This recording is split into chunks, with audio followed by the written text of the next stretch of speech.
دی مختصر دعا پو ماہ مبارک رمضانی گاتسان لا مولنا قرآن لیک سنا مختصر لیکن لونگی شنگی سے گناہ بخشش چھوگلو چان انشاءاللہ چونچک توجہ تو سے گاتسان لا دی مختصر دعا پو زر بوید بھی کوشش بچا.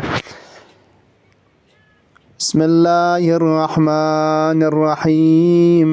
اللهم صل على محمد وآل محمد وعجل فرجهم.